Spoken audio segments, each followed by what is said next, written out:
Welcome to the Virtual Memories Show. I'm your host, Gil Roth, and you're listening to a weekly podcast about books and life, not necessarily in that order. You can subscribe to the Virtual Memories Show on iTunes, or use our RSS feed with your favorite podcatcher. You can find the RSS feed on our websites, vmspod.com or chimeraobscura.com/VM. We're also on Twitter at VMSPod, on Instagram at VMSPod, on Facebook at facebook.com/virtualmemoriesshow, and on Tumblr at virtualmemoriespodcast.tumblr.com. You can support this podcast and get access to exclusive content with a recurring monthly donation via Patreon. Just visit patreon.com/VMSPod and set up your level of support.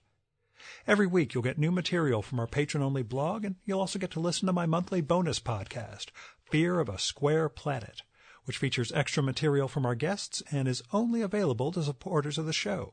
So visit patreon.com/VMSPod or paypal.me/VMSPod and help me continue to produce smart conversation about books, art, comics, and culture every week at the Virtual Memories Show.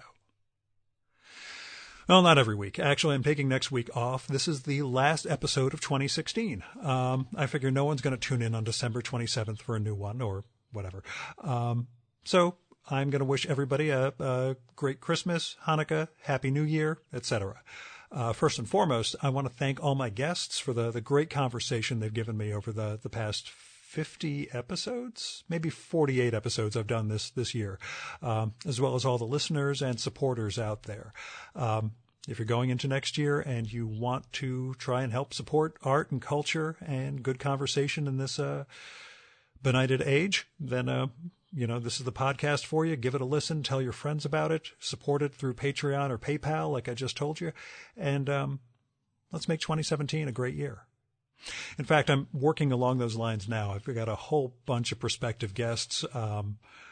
Some people I've been working on for quite a while. You sort of get to that mid-December thing and, oh, hey, we should try and set up a time for next year. And other ones have been, things that have just come together because people have new projects and new books coming out. But between those and the past guests who I'm bringing back on the show, we're going to have a really amazing lineup for at least for the beginning of 2017. If everybody I put on my projected wish list comes through, then we'll be set through the end of 2018 too. But anyway, let's not get too far ahead.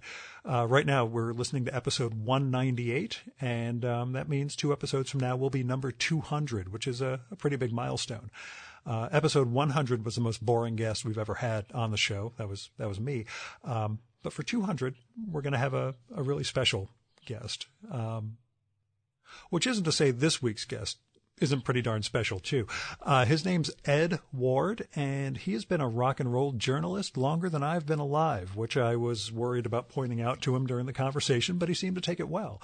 Ed has a new book out called The History of Rock and Roll, Volume 1, 1920 to 1963.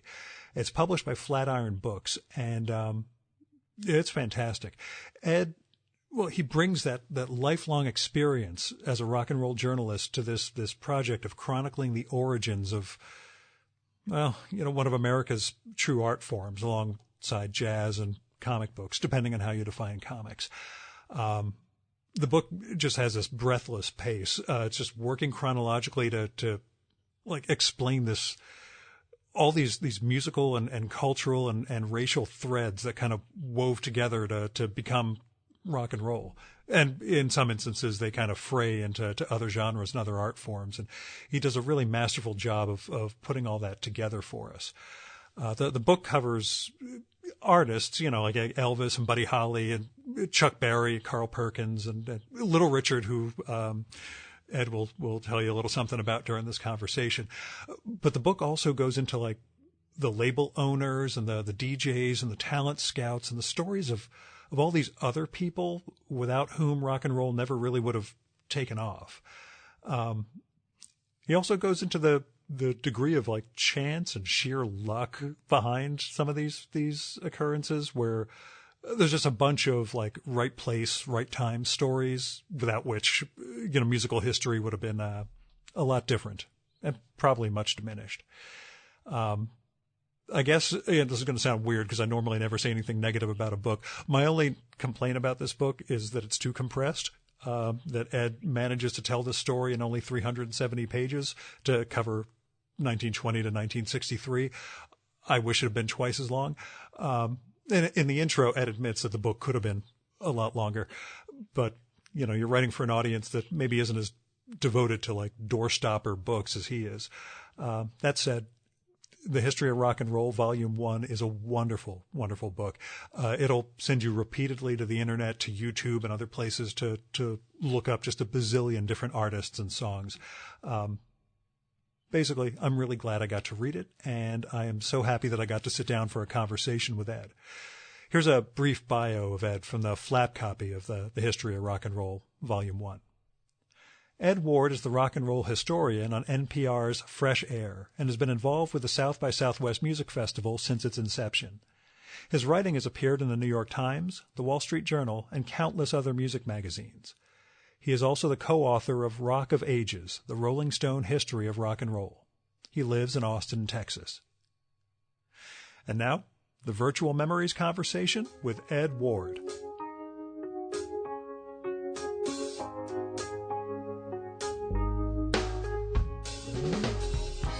Actually, what is home?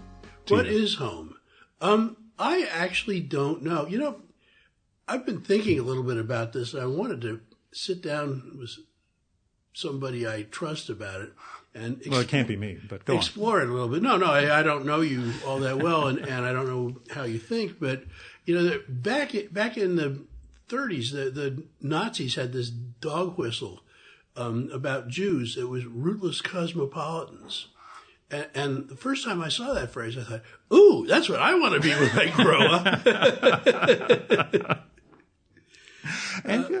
But, here I am. I've lived I grew up in New York in the suburbs.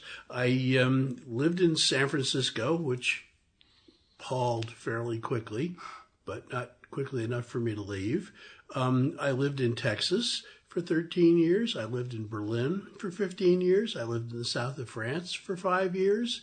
And now I'm back in Austin because I thought I had to use the University of Texas library to do my research for this book, which I hadn't actually sold at the time, but things were getting a little warm in France. And is this the part about trusting someone? I'm just kidding. No. It's so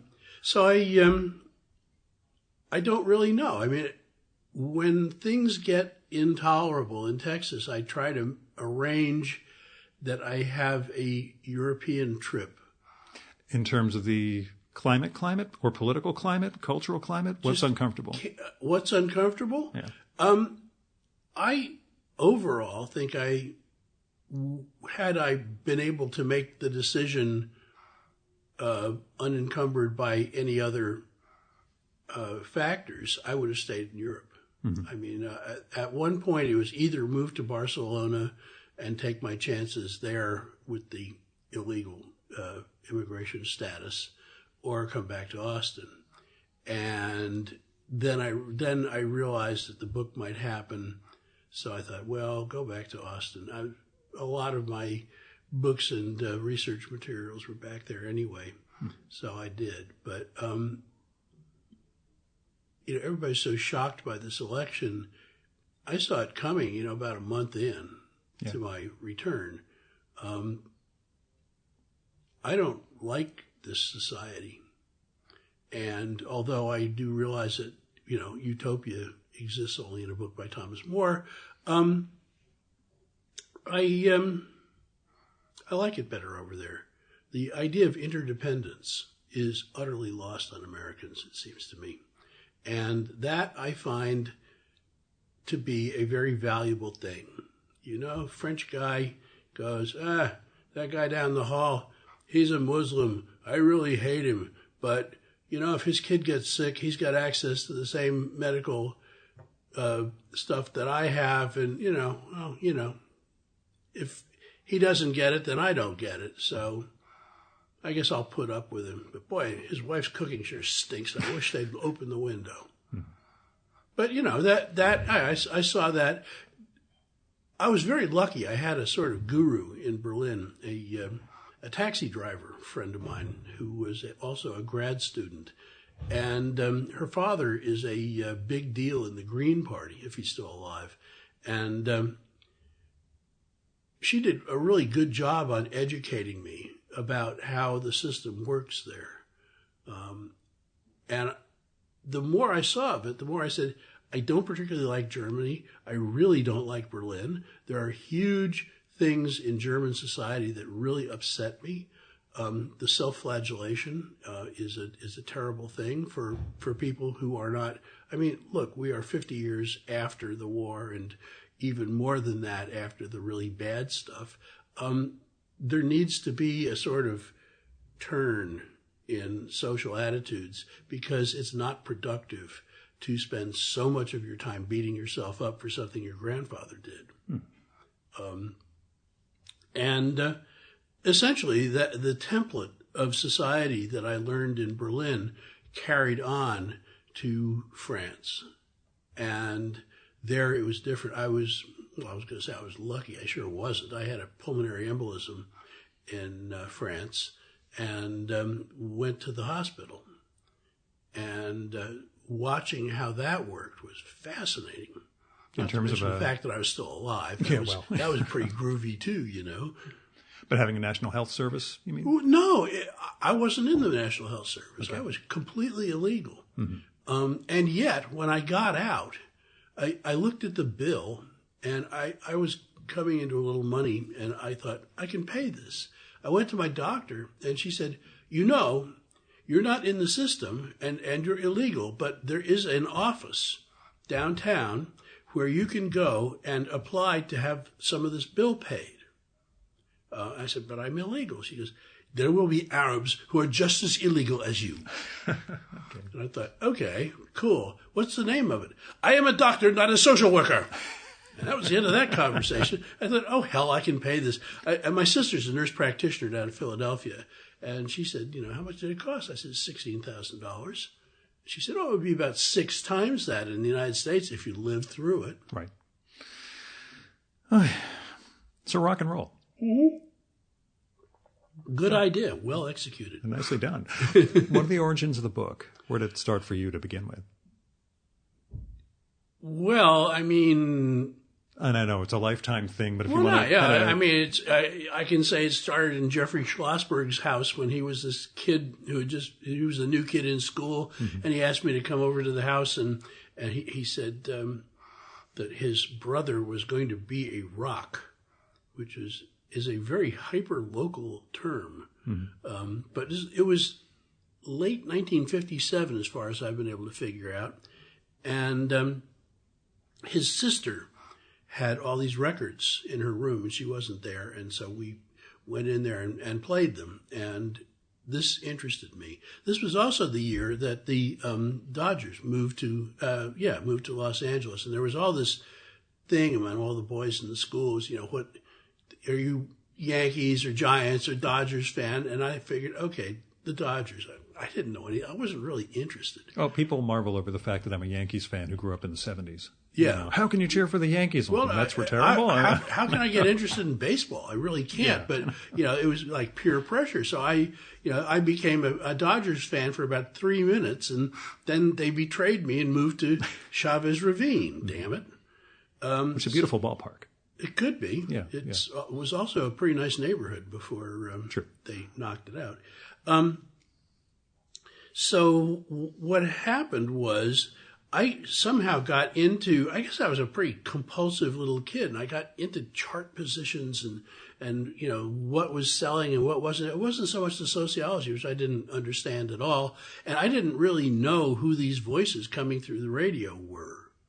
But I did listen very closely, and the first thing that struck me was that these black vocal groups were singing very well. I was in the church choir or the youth choir or whatever, and I really enjoyed singing because I didn't have to learn how to play an instrument. Mm-hmm. All I had to do was keep a tune, which I could do. And so I guess that began the fascination.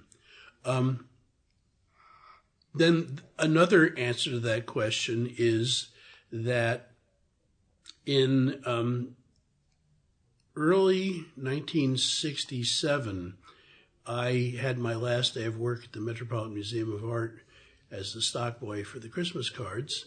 And the other stock boy invited me and my girlfriend over for dinner.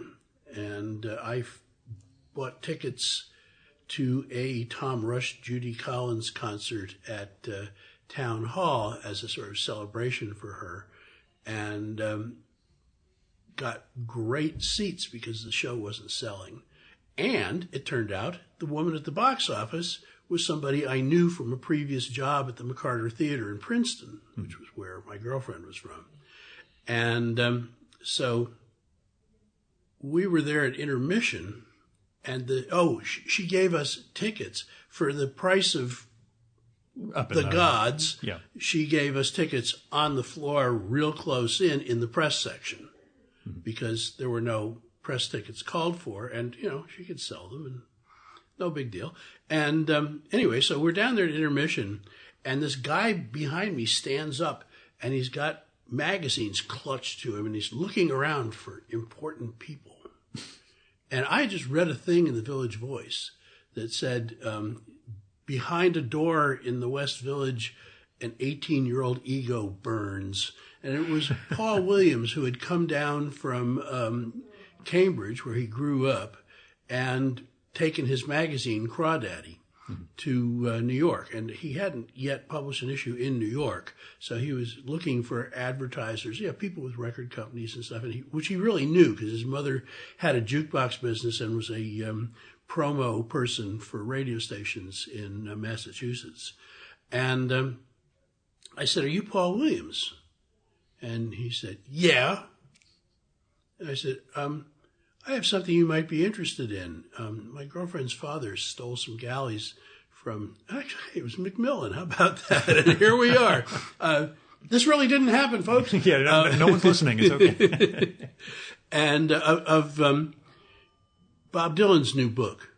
And he looked at me with contempt, and he said, "I'm sure if Bob Dylan was doing a book, I'd know about it." And my girlfriend, with her liquid eyes, looked up at me. "Oh, but he is." He said, "Prove it." I said, "Okay. Tell me where you are, and I'll bring it into the office." So I was staying with her out in Princeton. Her father was a polymath and a busy cultural man, which it also probably influenced who I am today. Mm-hmm. And so I brought in the galleys of this book, Tarantula, which was completely unreadable. I mean, we looked it over, and her idolization of Bob Dylan notwithstanding, she said, "I don't think this is very good. Yeah. Daddy, are they going to actually publish this?" He goes, "Well, no, apparently, not yet." Yeah. And so I thought, well, so Paul should see this. And he did. And, it was unmistakably what it was, which blew Paul's mind. And so we sat around talking for a long time. And then he said, "Can you type?" I said, "Yes, quickly and accurately." He said, "Not so much, but..." "Well, none of us can. And I'm beginning to accumulate enough stuff for the next issue of the magazine, but I need it typed up on pages, because that's how they did the magazine." I couldn't believe it. They laid out the page with the typing on it, and then they photographed it, and then this printer put them all together for them. Mm-hmm. So suddenly I was an employee of Crawdaddy. And one of the things that did was it exposed me to Paul's knowledge of the music business, which was really extensive. He asked to borrow the galleys for Crawdaddy, for Tarantula, and went up to Paul Rothschild's office at Elektra Records and made copies. Paul, in return, Rothschild, gave him a copy of a record they weren't sure they wanted to put out. They'd spent not all that much money, but it was a West Coast artist that they weren't entirely sure was a direction in which Elektra should be moving. So they'd only printed up like 500, whatever was the minimum you could get. And so he gave Paul a copy of this, and Paul brought it back down to the office. It was this band called The Doors. Yeah. So we listened to it and decided it was okay. And so Paul took that intelligence uptown. But what he told me was that you should always read the trade magazines. And he taught me how to read Billboard. Mm-hmm. In fact, he was so compulsive about it, he couldn't afford to put down, $185 or whatever a subscription cost all at once, because we would sleep until the mail came and go downstairs and see if anybody had mailed us cash for a subscription. Yeah. That was how we lived. Mm-hmm. And I remember this one night, it's one of my great New York memories. We were right above the 6th Avenue, 4th Street subway station. And one night it was snowing. We had this giant snow that went on for days. But it was whatever day Billboard comes out. So Paul bundled us all up into our coats, and we went up to Times Square. And Times Square was deserted, except for this little shacky newsstand. And we went there and bought a copy of Billboard. And I said to the guy, "Why are you open?" He says, "Because there's people like you." He made $2 that, so far, maybe more that night. Yeah. Nowhere else to go. Right. Who's the book for? Who's the book for? Same as the news vendor being open, for people like you. Who are the people like you for the history of rock and roll? Got it. Well, I don't know. I think here's another story. I think in stories. Let me finish this coffee here. It makes the stories go, more energetically. Yeah. Indeed. And that is the idea. I was out to dinner with a woman some weeks ago, and she excused herself to go off to the ladies' room and came back, and she said, "Boy, I really like the music they're playing here. What is this?" And what it was Maybelline by Chuck Berry. Mm-hmm. Now, this woman, she, I don't go out with 20-year-olds. She was 50 years old, and she didn't know Maybelline. Right. Parallel to that, I had a friend who was teaching a history of rock and roll course at the New School, and he reported with incredulity that he had fired off a quip. Keith Richards learned the Chuck Berry riff and made a career out of it. And nobody in the class There's tumbleweeds laughed. rolling by. Yeah, right. And he was just completely taken aback. And I'm thinking, look, if these people don't know Chuck Berry, then, what chance does Wynonie Harris or the Burnett brothers or any of these other people have? I've been doing this thing for Fresh Air now for 30 years. I've been doing these little 8-minute chunks, and people have always said, "Why don't you do a book of your pieces for the show?" And the reason is because it has music cues and other such stuff, and I don't know how to translate that into... Yeah, is anybody going to want to read, play this track 1 minute and 3 seconds, fade during second chorus? No, they're not. So I had another book that I wanted to do, and my agent couldn't sell it, which I think is a real tragedy, but so be it. So I said, well, I've only got one more idea, which is to do a history of rock and roll. And then I thought, well, probably because people go, they hear one of my shows or one of my little pieces, and they go, "Wow, I didn't know that." And some, when you do the Aravons out of St. Louis, the band that recorded next door to the Beatles and had George Harrison sitting in the control room going, "Wow, that's really something." That's pretty obscure. But when you do a piece on Lonnie Mack, that's not terribly obscure. And I've done things that were even less obscure than that. And people go, wow, man, I didn't know that.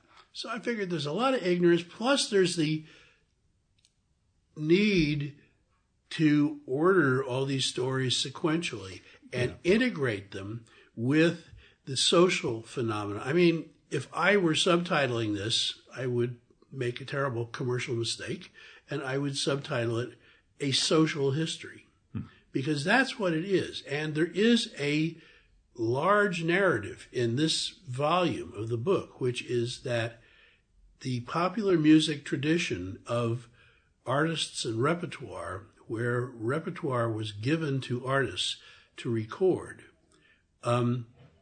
was on its way out. The early performers would do what they were told, and some of the time they had their own repertoire, which they had written or come upon, but other times they went into the studio and said, what do you got for me? Right. And so they were dependent on these guys. The audience was dependent on what the artists served them. And so it was very much a chain of command, very hierarchical, that the consumer had nothing to do with. Towards the end of the book, we see this beginning to change, although it's not apparent yet. The audience is forming the performing unit, writing their own material, and daring the record companies to commercialize it. This starts with surf music, which comes out of the Ventures, who are from Seattle. But in Balboa Beach, there was Dick Dale, who was a Lebanese bouzouki player who translated the Greek music that he played in his family's Lebanese restaurant into the electric guitar, which he did because he owned a music store on Balboa Beach.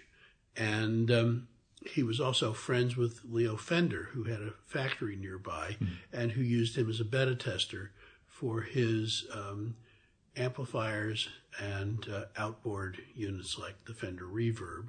Also gave him guitars to test out to see if they were performing like Fender thought they should. So this attracted huge numbers of teenagers to this theater. Dick Dale's father was very supportive of him and helped him with his own money to hire this ballroom, which had been a big band ballroom in the 30s in Balboa Beach. And they filled it, 800, 900 kids every week. And the kids went, wow, this looks fairly simple. We can get a Ventures, play guitar with the Ventures book, and then spend $75 on a cheap guitar at Dick's store, and then we can have our own surf band. And, the early surf music is very derivative of, it's like a Dick Dale track with like three notes in the melody. Playing three notes in the melody changed. And then this became a phenomenon, and this sort of doo-wop group in Hawthorne, which was comprised of the sons and relatives of a failed songwriter with a lot of connections, or he'd blagged his way into meetings with people in the legitimate Hollywood music business. They were, performing or rehearsing in their garage, and two of them went fishing one day, and one of them turned to the other and said, there's a lot of this surf music that's instrumental, but nobody's singing about it. And there's so much fun to be had. Why don't we write songs with lyrics? And the other guy said, well, Brian would like that because he's all about us singing vocal arrangements. And thus the Beach Boys were born.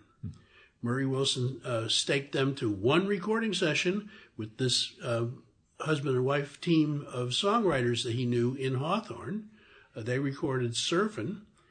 It began to sell so much that the husband and wife leased the record to somebody else, and Murray Wilson, the father, went to his friends at Capitol and said, "My sons have a band and they want a recording contract." And they went, "Oh, God, here's Murray again." But on the other hand, Capitol had just lost Dean Martin and Frank Sinatra to Frank Sinatra's new label, Reprise, which Warner Brothers gave him. Mm-hmm. And they needed something because all they had was the Kingston Trio, and that made them very nervous. So they said, okay, here is the audience determining what's coming out. The Beach Boys were very successful. Over in England, it's a different story.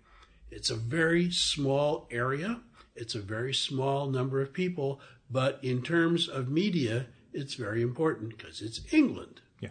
But London is the only place the music business is, which is what they told Brian Epstein when he came down from Liverpool and said, "I've got a bunch of lads who are very good." And they said, "Brian, you got a good job. You're selling tons of our product. You're going to be rich, because you're in your family business. Go back to Liverpool and leave us alone." But he didn't. And there was another audience-generated musical group, and as well as the Rolling Stones getting together in London as part of a fringe of the jazz scene in London. So these were the two audience-generated groups, which comes out of Skiffle, which was a sort of not really an offshoot of American the American folk craze, which was another audience-generated thing that wasn't yet on the charts in America. So by the end of the book, we're seeing this change, this turnover. Suddenly there are really young guys working for record labels. Phil Spector, Snuff Garrett, really little more than teenagers. I think I don't know how old Snuffy was, but Phil was like 22. So, like Brian Epstein, just a little bit older than the musicians he was working with. And this had never been done before. You worked your way up, from the guy that picks up the pencils and scores in the studio and puts them back in the file to sitting next to the guy at the desk and, getting him coffee. That kind of stuff, and you work your way up into A&R because you've listened to so much stuff, which songwriters are right for which performers. This is becoming irrelevant. Not entirely, because it continues to happen in black music and in country music. But this is the paradigm shift.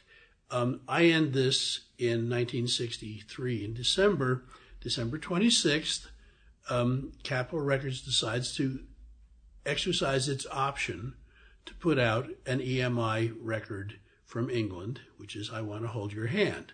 They do it on the 26th as sort of a way of showing EMI England that we are tired of you pestering us. We'll put this questionable piece of product out and see what happens, which won't happen because we released it on December 26th. Yeah. And not realizing it would be the greatest pop single that's ever been written. Well, not realizing that the audience had been primed for audience-done music. And although these guys were British, they looked odd, but they were cute. And the music was good. Plus, after a diet of people named Bobby from Philadelphia, they were really, really ready for something new. And not everybody identified with surf music. Not everybody identified with the Four Seasons, who are about to shuffle onto the scene.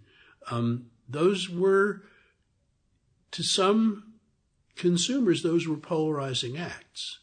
The Beatles, for some reason, were more universal. And most important, they were attractive to girls. And this was a really untapped, not as much untapped, but as far as white audiences, girls weren't the target. Engine. What? They weren't the target. Well, no, they weren't the engine that was driving sales. Yeah. I mean, it reminds me of when Titanic came out in 1997. and nobody really understood that girls were going to go every week and watch that movie again and again and again. And it was just one of those like, wow, this movie's actually doing better, because the box office was actually building each week, which the studios were not expecting at all. And that rarely happens with movies at all. Yeah. And nowadays, of course, it's all first weekend. But at the time, I remember that was the big moment. Holy crap. These teenage girls actually have income or money that they're willing to spend to see a... And to some extent, that they were already understanding that, because... I mean, I call it the McEwan phenomenon, after my friend Joe McEwan, who actually verbalized it to me. Every summer, minority females want ballads. It sounds right. And although there wasn't any market research, because this stuff was going to go away, let's face it, why spend too much time looking at it? But this was already in effect. Yeah. And black labels knew that. I mean, whether, consciously or not. Or they just, So that when a really smart black guy like Berry Gordy starts a label, there's always a summer ballad. The Miracles? Is that, if you were like trying to build a robot to appeal to black teenage girls in the 1960s, wouldn't you invent the Miracles? And in the process of making the book, I mean, you got this encyclopedic knowledge of I don't even say the industry, like the art form, the genre, the whole shebang. Yeah. What was that curation process like for you? Like trimming it down so that no.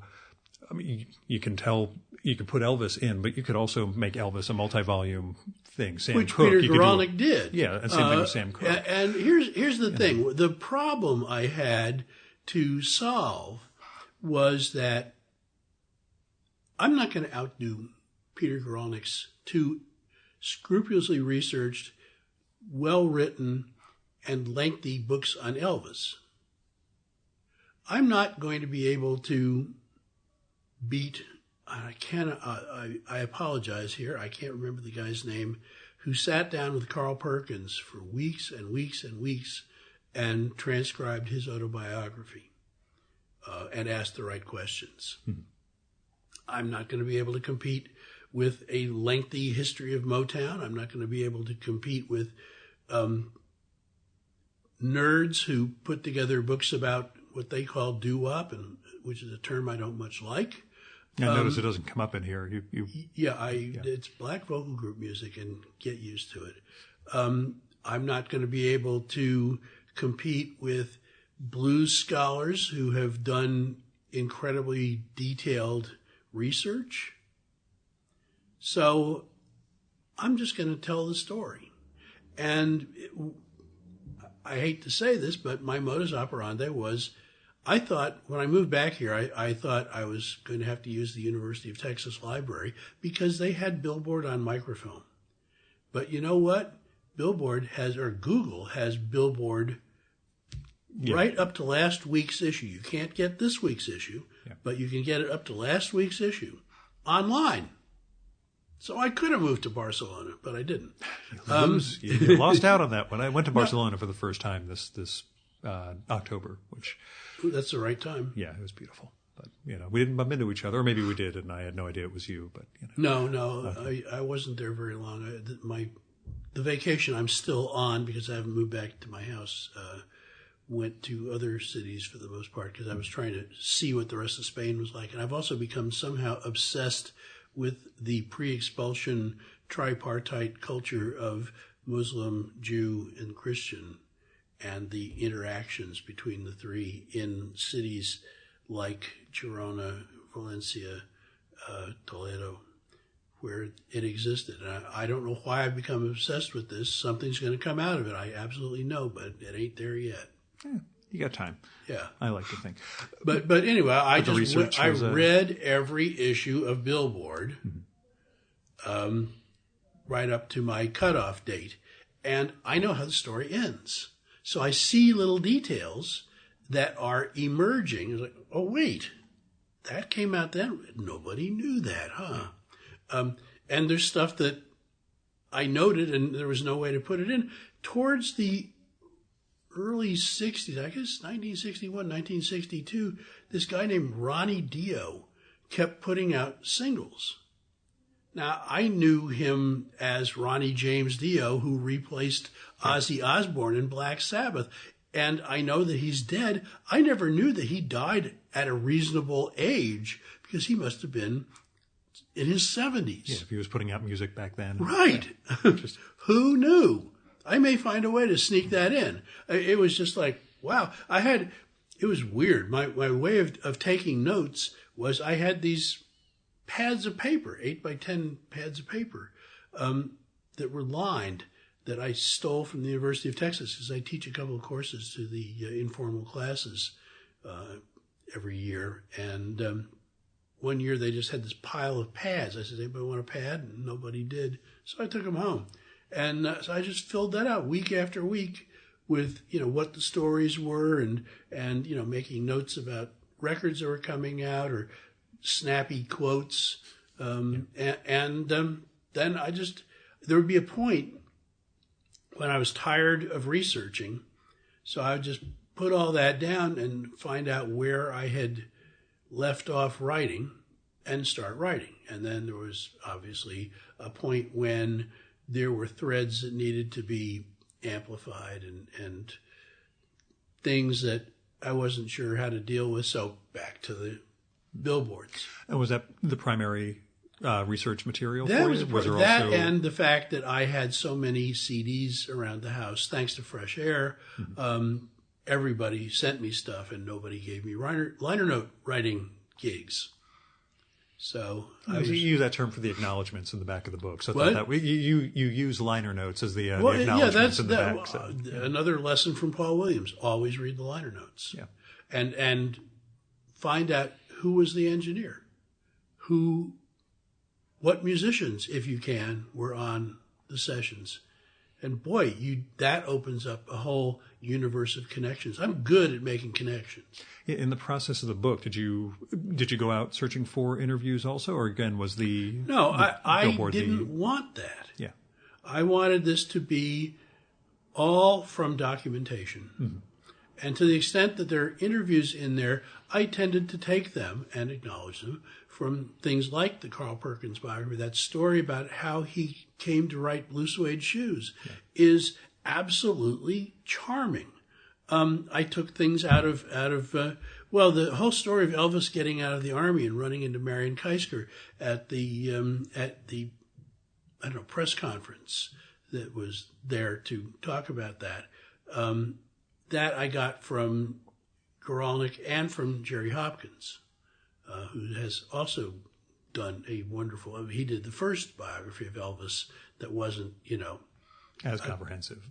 It wasn't as comprehensive because Elvis was still alive, but also it wasn't just crap for teenage girls, quickie. Mm-hmm. Elvis, his loves, his favorite color, those kind of things.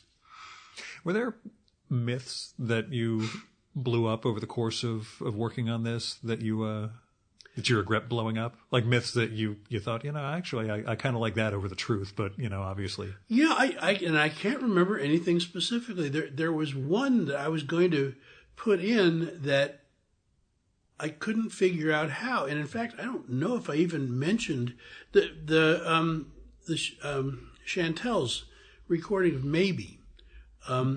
There is a long-held story that George Goldner put them through almost 100 takes of that song so that Arlene Smith her voice would be pleading. Yeah. It's take 3. Sorry. But again, we get these myths and especially when you have an iconic art form like this. That almost seem preferable to the truth. It seems to me I typed the words "the truth is more prosaic" a couple of times, and honestly, you surprised me with that question. I can't think of anything specific right now. But you do know it may come up. I may. I don't know if you edit this. Not enough. Were there unsung heroes you were looking to flag over the course of this? Of course. You know. I have my favorites. The Five Royales are repeatedly they come up in they're very important. If you ever listen to their recordings in depth, you'll realize how very important they and Sam Cooke were in translating gospel into something that transcended the black vocal group sound and went towards soul. I mean, soul as a word only emerged in the early 60s. Yeah, I was surprised discovering that in the book. Yeah. I just had assumed somehow that it kind of predated with blues and everything else. It had been in the black community. And as I noted, with the instrumental album that Ray Charles and Milt Jackson did, Ahmet Ertegun titled it Soul Brothers. And he obviously, I mean, he was real tight with the black community. He was tight with Ray Charles. And you know, I can see Ray saying, well, yeah, me and some of the Soul Brothers did this. And so here's two very popular artists, one of whom is more popular as a singer, but is also a great piano player, and the other of whom is the vibraphonist from the Modern Jazz Quartet. And I can see Ahmet going, I'm going to call this Soul Brothers. Mm-hmm. But, you know, that is why they're important. And there are the fact that the Burnett brothers were playing actual rock and roll as early as 1951, as attested by people who heard them around Memphis. I really, really, really did not want this to be another book where Elvis strides into Sun Studios, does an audition for Marion, and invents rock and roll. I actually have had people say, but didn't Elvis invent rock and roll? No, yeah. Nobody did. It was a process. Elvis had a hit record. So did a lot of other people. Yeah, what were I would say that the key elements behind rock and roll's emergence? I mean, you go into, in some areas, something as prosaic as the shellac shortages during World War II, restricting the amount of singles that could be made. And the rubber shortage as well, making it hard for large bands to tour during that era, not to mention your saxophone player could be drafted. Right. The technology, the talent, the distribution, the mob, which is of course, underlying everything. Out of that whole gestalt, like what do you see as like the key drivers for rock and roll to exist? The key drivers, mostly age. There was a generation coming up of teenagers whose in the black music, they were rejecting the sort of silky Mills Brothers type of group singing. And there were renegade gospel people like Richard Penniman. So that you have these groups reworking classic Broadway tunes or classic popular tunes like Gloria, Sunday Kind of Love. What's the one from Holiday Inn? Stormy Weather. If you're in New York, if your group couldn't do at least two of those, get out. Right. But that, you could do that. You could audition with those songs as a way of convincing somebody that you should make a record. And then, of course, there was Little Richard, who was a complete maverick. He doesn't come putting it mildly, but go on. Well, no, I mean, he's a one-off in terms of the black music industry. He came out of nowhere, and somehow Art Rupe, who owned Specialty Records and who had his actual name was Art Rubenstein, he'd moved from Pittsburgh to Los Angeles to record gospel music. And he and Bumps Blackwell, who was his A&R guy, heard something in this tape of rather undistinguished blues material that Richard had mailed to them and decided to record him. And fortunately, Richard was on the road and couldn't come to Los Angeles to record, Bumps was getting married in New Orleans, and it was a lot more convenient to record in New Orleans. And people say, why do you call Tutti Frutti the first rock and roll record? Well, I don't, but it did something that Elvis's records and other such records hadn't done. It had an almost metronomic beat. Now, I don't know whether that was because the band was already packing up and because they hadn't gotten anything useful, and there was no Union 3-hour rule, but they were pretty disgusted. And, they'd gone and had lunch and talked among themselves. And, I think Richard came back and did yet another. No, they went to lunch at the Dewdrop Inn, and he jumped up on stage and started singing this filthy song that he did in gay bars. And Bumps went, "That's it." And the band, no doubt, was going, "Oh, God, we got to come in the afternoon, too." But they went back to Cosmo Matassa's studio, and Art Roop had given Bumps a list of emergency people to call if he needed to do stuff in New Orleans, because he knew New Orleans really well. And one of them was a songwriter named Dorothy Labastri. And he called her up and said, "I need a song rewritten." She said, "Sure." She came down, and after Richard became less squeamish about reciting the lyrics to her, "Richard, she's a married woman and she's had children," says Bumps. But for the time, pretty racy lyrics. Yeah, the original Tutti Frutti lyrics. That's what I mean. Yeah, they're not for the time pretty racy. They're pretty racy. Yeah. And so she sat there, and while the band fulminated, she rewrote the lyrics. And so to get rid of to get this session out of here, they played, and Earl Palmer, who was the drummer, his beat was in no way syncopated. It was in no way indebted to swing.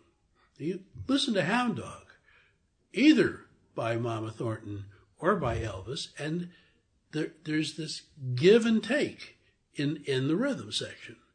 This sort of flow, syncopated, do do do do do do do, and that didn't work for this. This was bang, bang, bang, bang. And I say that's where rock and roll was invented, because if you listen to any rock group from the 60s or 70s, you listen to a drummer, and that is essentially what they're doing. I mean, rock and roll lost its role during the 60s, during the late 60s. And I will be concerned with that in the next volume. Which will cover 64 to 2000? That's right. Ending in 2000 with the invention of Napster. Yeah, I would just find it impossible as it proliferates and as there's so many different scenes growing up. I can't imagine what you have ahead of you to put that together. Well, not that I want you to be scared or anything. But, I know exactly what I want to do. Yeah. And I don't think that when I start finding the facts that anything's going to be contradicted, because after all, after 1967, I was in the middle of this in one way or another. Talk about that a little bit. What was your what journalistic influences, I guess, did you have back then? Paul at Crawdaddy. I was there for a couple of months, during which time a magazine called Aspen, the magazine in a box, flew me, because I was a student and I had the ability to get half-price tickets. Back in those days, airlines did that. So they flew me out to San Francisco, and I, through a story that's too long to relate for your show probably, I was told to go to a certain address and ask for some people, 1836 Pine Street in San Francisco, which just happened to be where the people who had founded the Family Dog lived. They had since given it over to Chet Helms, who was the guy who made the Family Dog famous as a competitive concert promotion group to Bill Graham and his empire. And they said, "Oh, you want to know about hippies?" And they showed me around. Wait a minute, I'm Journalistic influences. Yes. So anyway, all the stuff I learned at Crawdaddy was one thing, and then I went back to college, and I was in the alternative bookstore, or whatever you'd call it, and there was this new magazine called Rolling Stone, and I picked up a copy, and in the back it said, we're looking for writers. I thought, well, geez, I even have experience with a rock magazine. Mm-hmm. So I wrote them a letter, and they sent me a big box of records of electronic music, which I wrote an essay on, at which point their record review editor, Grill Marcus, said that he was going back to get a master's degree at Berkeley, and would I be interested in a job, taking over his job if they liked me at Rolling Stone. So I was taking a course called First Person Journalism. It was the only journalism course I ever took, because there was no journalism program at Antioch. And there was very little program at all at Antioch. It was the most chaotic educational environment anybody could be in. And I went to Hampshire College, so I can disagree. Oh, never mind. Right. Yeah, I understand. But anyway, this professor had gotten a grant to do this first-person journalism thing, and he would give you money to go pursue a project. So I said I wanted to do a piece on the student strike at San Francisco State University, and next thing I knew, I had another plane ticket to San Francisco. Brother of a friend of mine lived in the Mission District, so I had a place to stay. And I went out to San Francisco State and did what I considered reporting. And also I dropped by the Rolling Stone offices, where I did something really bad. I was talking to some of the editors in Jan Wenner's office, and getting along very well with the managing editor, John Burks. And Jan steamed into the room, and he says, "I can't believe this. John Lennon has just married someone named Yoko Ono." I said, "Yoko married John Lennon?" He said, "Oh, I suppose you know who she is." I said, "Well, actually I do, because my interest in avant-garde classical music had taken me to the New York Avant-Garde Festival, which Charlotte Moorman organized every year in New York. And so, like a good little suburban high school kid, I came down, and there was this stubby little Japanese woman at all the performances. There was sort of a merch table area that they set up in Judson Hall. And I was fascinated. She was selling a composition by the inch called Snow Falling in Kyoto. She had recorded the snow falling, and you could buy inches of this. She also had a book called Grapefruit, which was a collection of her pieces that you could perform, instructions for performance pieces. But it was $10, and that was a lot of money. Mm-hmm. A first edition of Grapefruit now, I don't want to think about it. But anyway, I said, "Yes, I do know who she is." Mm-hmm. And then he stormed out of the room. And I thought, well, I am not going to be working for Rolling Stone. But I underestimated John Burks' power, and eventually I did go work for Rolling Stone. And you say journalistic influences. People say, "Did you go to journalism school?" I go, "Yes, I went to John Burks." Yeah. Because Burks was a former Newsweek stringer in San Francisco who was annoyed that he couldn't wear his hair like he wanted to, and that he was scared he was going to get busted if he went out to smoke a joint at lunch. So when he heard about Wenner, well, I'm sure he knew about Wenner, because Wenner was sort of supported by Ralph Gleason, who was the San Francisco Chronicle's jazz critic, but who was also writing about rock and roll. Was there a sense of inventing this as it was going along? Inventing the journalism that would cover this sort of... It had already been invented. Okay. Crawdaddy had invented it, Yeah. and the his competition up in Cambridge was a magazine called Fusion, which was mostly boring Harvard kids Gotcha. writing exegeses of records they liked, which Paul was also prone to do, but his language was a little more common. Okay. And fan culture is that, I mean, again, you mentioned before we started the cartoonists and other types that I've recorded with. Right. The science fiction authors, same thing, that fan culture was critical as they build up. Paul's first publication was a fanzine, science fiction fanzine in Cambridge. Yeah, it's a phenomenon that's come up repeatedly, and I see it particularly post-war, just a few years after, where you start with this sense of fan interaction, Right. bridging into professionalism. Right. But in most of them, it's writing itself, whereas here it's writing about another art form. And in the 6 months I was at Rolling Stone, other magazines started. Yeah. Cream magazine, I think, had already started, but didn't have enough money to keep going, so they suspended publication. But they were about to start up again, which was good because shortly after I was fired, Dave Marsh, who I had used as a critic, I was the record review editor. He asked me if I wanted to write for Cream because I was without work. Is it too long a story to ask how you got fired? Or too embarrassing a story? Oh, it's not embarrassing at good, all. I've good. told it numerous times. Oh, okay. But, I'll and Winter, I believe, denies it, but it's true. He was actually trying to get rid of all of us because he didn't know how to make a magazine.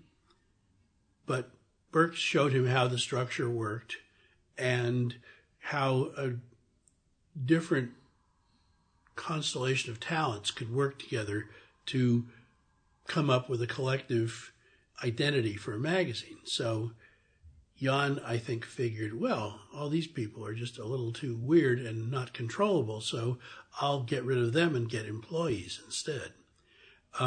So he was trying to get me to quit because he didn't want to fire me because then I think he'd have to pay unemployment. Mm-hmm. And so one day I was assigned a story on maxi discs, which were happening in England, where you'd record your A side and then you could put two more songs on the other side. It wasn't an EP. EPs were 4 songs on a 45, and these were only 3, so they called it a maxi disc.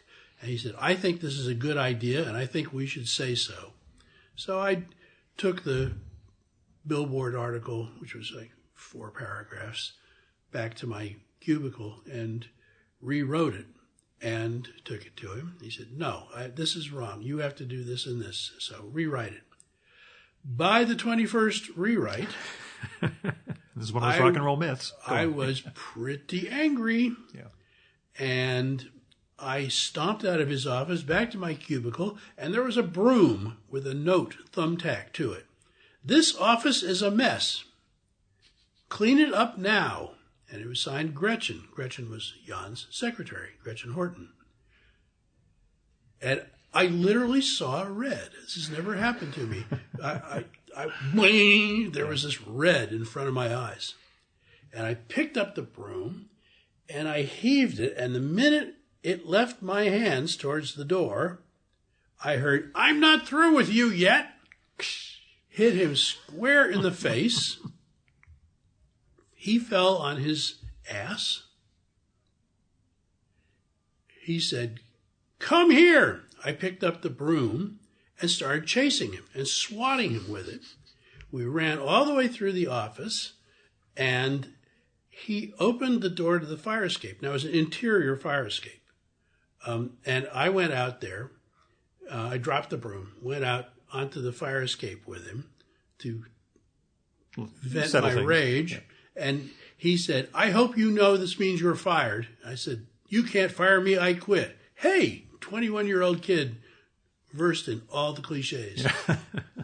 So we silently walked down the stairs into the lobby, punched the elevator button, rode up the 3 floors in silence, and I began to contemplate what my future was going to be because it really didn't look that good. So I lasted the week out, or I don't know how long it was, but a lot of people had already gotten fired. In fact, there had been a meeting shortly before that where he called us all together and said, now listen, I hear there's a lot of rumors that people are getting fired. I have just fired my last person. I want you to all just to get back and stop worrying about your jobs. Later that afternoon, he fired somebody. So, I didn't know what was going on. He was looking for a replacement for me. He found John Landau. John Landau has never liked me. I don't know. I don't hardly know him.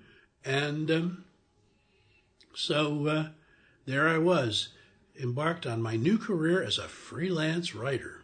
Did you ever look back?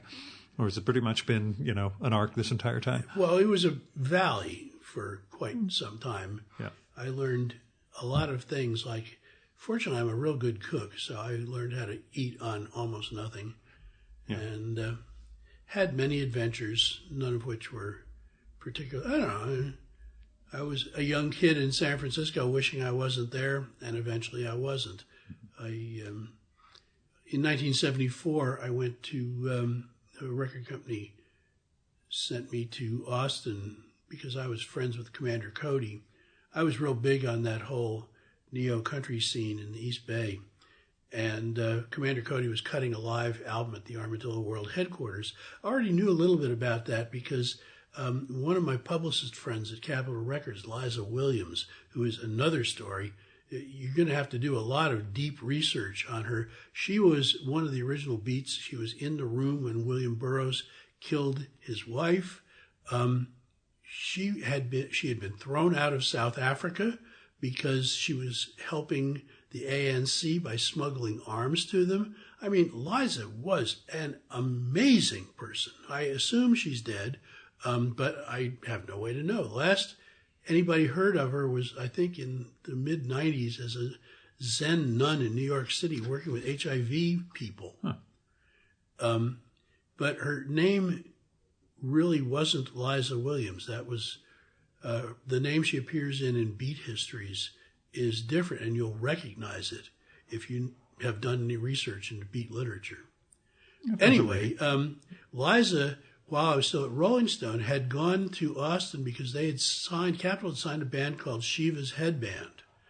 And she was just knocked out. She was really terrified to go to Texas. And she got to Austin. She was like, it's hippie paradise. This isn't Texas. This is, yeah. Right. And she said, there's this man who's obsessed with armadillos. I sent you some of his artwork. Yeah, she sent me a billboard, a Sunset Strip billboard, wadded up into a package like this. I wish I could find this thing. This would be worth so much money these days. I mean, and also it's Jim Franklin who invented that whole armadillo iconography that Austin continues to feed off of. And Jim is still there. But she said, this is a wonderful place. And she sent me all this stuff that she'd picked up while she was there. And so I was aware of it. And so when Commander Cody and Armadillo World Headquarters, I thought, ooh, this is something I've got to do. So I got an assignment and went down there. And I was just knocked out by it. And then my friends, a college friend of mine had formed a band in West Virginia called Asleep at the Wheel, and they moved to Oakland because the Commander Cody band said, this is where you need to be. And so they were achieving some success, and they made the decision shortly after to move to be headquartered in Austin because, as Ray Benson, who was the guy I knew, said, we're there all the time anyway. It's a whole lot cheaper to take the bus out starting in Austin than to go through Arizona and everything on our way to Texas. Mm-hmm. So they moved to town, and I went down there. I said, oh, I really like this place. I had a dinner with Rolling Stone's correspondent, Chet Flippo, and he brought over this kid that he was helping get into the media named Joe Nick Petoskey. And so Chet and his wife Martha and Joe Nick and I had dinner, and she went and got it from the tamale house. And I pulled out a $10 bill and I said, let me help pay for this. And she said, $10? I could feed all four of us and bring back change. Said, don't worry about it. Wow, not only is this place great, but it's cheap too. And it was back then. Yeah, I assume that would make a whole separate podcast if we talked about how Austin has changed over the 40 years. It would be me sounding like a bitter old man. Yeah. But when I was pretty much at the lowest point of my life in San Francisco, I got a call from Joe Nick saying, hey, the daily paper here needs a music guy. You want to apply for the job? I don't want it. He was at Texas Monthly by then. I said, sure. So I went down and interviewed for the job and got it. And got to move down there and work at a daily paper, which was yet another educational experience. I remember going out and interviewing somebody. It was probably because I could get to Willie Nelson. His manager was Cream's business manager. And so I could pick up the phone to somebody and say, hey, I need to interview Will. And they go, okay, which nobody else could do because Will didn't much like the press. But I'd been at his session for Atlantic and actually wound up singing on one of the albums he cut down there, which was The Troublemaker. It's never been reissued. It's all because hymns. Of you? Okay. No, it's all hymns, and then one original song called The Troublemaker, where Jesus is the troublemaker. And so I was he said, I want these songs, Shall We Gather at the River, and I forget, there was another one. He says, I want them to sound like an unschooled church choir. So I want everybody to be around the microphone, and that included me and Waylon Jennings and Jesse Coulter and various members of his band, and here we were belting out these hymns. So I already knew Will. Wait, this story was going somewhere, and now it's not. History of your career, regionalism. Actually, that's since we're going to get kicked out of this room soon. The thing I wanted to ask, throughout the history of rock and roll, your volume 1, regionalism is critical. There are all these different regions and pockets that music scenes are coming out of. Does that exist nowadays? No, it hasn't existed for years. Yeah. I mean, the idea that it began to die with Gordon McLennan in Fort Worth and his adoption of the formula of top 40. Certainly. It also began to break down when ABC Television picked up the regional Philadelphia television show from Dick Clark, American Bandstand. When you can broadcast your information nationwide, or when your formula for programming becomes a nationwide thing, it's a whole lot easier. All you have to do is break your record on Bandstand and on a McClendon station, and you have now conquered the world. So, but things like country music and black music were regional a lot longer because there was less money involved. And unless one of your acts broke nationally, it would be regional. I mean, Motown and Stax were both regional and national. You get deep into their catalogs and you'll find artists you've never heard of making very good records. And also, for instance, in Memphis, you'll come up with High Records and Goldwax Records, which were two black labels that made magnificent music. High had some national hits, but Goldwax really didn't. And there's great, great music there that was only heard in the Deep South. And there was, I mean, when I was in college, 1965, 66, for some reason, the top 40 station in Dayton played the Jefferson Airplane. And when I found out later that song wasn't a hit, I was amazed. But then when I got to Rolling Stone, I was friends with one of the editors named John Morthland, who had grown up in San Bernardino, and he'd go, well, there was this. I went, what? And you've never heard this? And it turned out that we had two parallel but completely different experiences learning about rock and roll, because Southern California and New York and Chicago and New Orleans and, every place in between were different places. That eroded pretty early it began to erode seriously very early in the 70s. And it's a shame. We may be going back to that since musicians can't make a living anymore, and maybe they won't be able to afford to tour. Maybe there will be regional phenomena, and that might be interesting. I don't know. We are going to get kicked out in 2 minutes, but along the same lines of the economics of the music industry changing, how has the journalism scene changed? First, have you seen your influence on subsequent journalists in music? I wouldn't know. Okay. I don't, I don't read rock criticism. And that's my next question. Do you keep up at all with kids today? I have lost the thread. I lost the thread when I moved to Europe because the music that was popular there, the American music that was popular there, was not as popular in America. Right. I was sent off to do an interview with a band I'd never heard of by some magazine I was writing for, and they were opening for Bad Religion, who are an immense band. Yeah. But not in America. Yeah. Oh, that was throughout the 2000s. Every visit I had to Europe, Robbie Williams is the biggest goddamn thing in the world. Right. Could never crack in the U.S. And this band, Green Day, was their opening band. But they also had the #1 album in America, which nobody had bothered to tell Warner Brothers in Hamburg. So they were schlepping along as, the 45-minute set before the megastars came on. Okay. I'm going to let you go. I love the book. Thank you. I think it's phenomenal. And I did want to say that one of the great things you do in it is explore all those regional stories and keep interweaving and intertwining both the regions and the genres and the weird offshoots, which is an amazing achievement to be able to... That's what you get when you read Billboard every week. There you go. Because they're reporting on it all. The first time you see Elvis in Billboard, it's the regional report from Dallas of country music. Mm-hmm.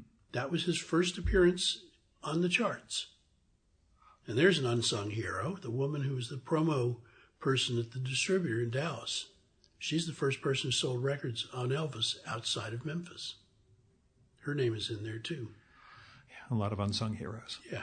So, Ed Ward, thanks so much for coming on the Virtual Memories Show. Always glad to be of assistance.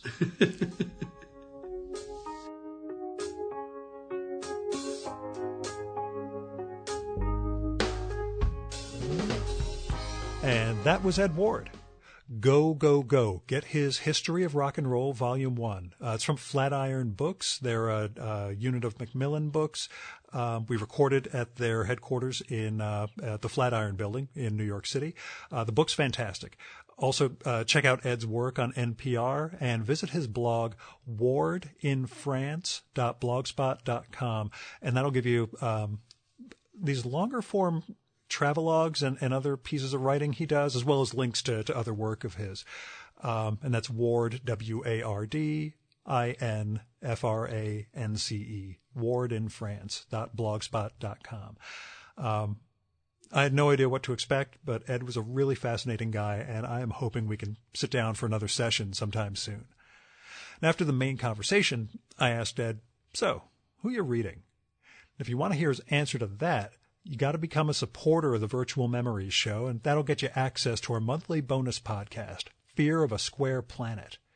You can do that at patreon.com/VMSpod or at paypal.me/VMSpod. I've got all sorts of goals and goodies in place for supporters of the show, including that podcast, patron-only blog. There's a series of ebooks that I'm getting pretty close to launching, and more. So go to patreon.com/VMSpod and support the art of fine conversation. Now, as far as support goes, this one was recorded in New York City, so the expenses included the toll at the George Washington, parking on West 96th, and the subway to and from the Flatiron Building. Oh, and I grabbed a coffee for like $5 over at the, gosh, I forget it. Some Brooklyn roaster who has a setup along with the Strand bookstore in the Club Monaco store. Anyway, about $5 more for coffee is all I'm saying. Whole thing adds up to probably about $50. So if you want to help defray some of those costs, along with the web hosting, equipment, and other stuff that goes into making this show, then visit patreon.com/VMSpod or paypal.me/VMSpod. A special thanks go out to Paul W. Jones, Michael Janizik, Fred Kish, Jonathan Kranz, Andrew Mason, Greg Tanner, Zach Martin, Craig P. Steffen, and Ron Slate for going over and above in their support of the Virtual Memories show. There's a full list of show supporters at chimeraobscura.com/VM, so go check that out. Our music for this episode is Nothing's Gonna Bring Me Down by David Bayerwald, used with permission from the artist. I think David and Ed met each other at some point when they were both in Austin, but I'll get the real story out of them someday. David's got a reunion project going with his great 80s band, David and David, and you can find out more and support that at facebook.com/DavidandDavidMusic. And that is it for this week's Virtual Memories show and for this year's Virtual Memories show. Thanks so much for listening. We'll be back in 2 weeks with, I hope, Michael Tisserand, author of Crazy, the new biography of the cartoonist George Harriman. We're going to record while I'm down in Louisiana for the holidays, so since we haven't done it yet, can't guarantee it's going to be there. Until next time, you can subscribe to the Virtual Memories show and download past episodes at the iTunes Store. You can also find all our episodes and get on our email list at either of our websites, vmspod.com or chimeraobscura.com/VM. You can also follow the Virtual Memories show on Twitter and Instagram at VMSpod, on Facebook at facebook.com/virtualmemoriesshow, and at virtualmemoriespodcast.tumblr.com. And if you like this show, please go to iTunes, look up the Virtual Memories show, and leave a rating and review for this podcast. That'll help us build a bigger audience. Until next time, until next year, you've been listening to the Virtual Memories show. I'm your host, Gil Roth, and you are awesome. Keep it that way.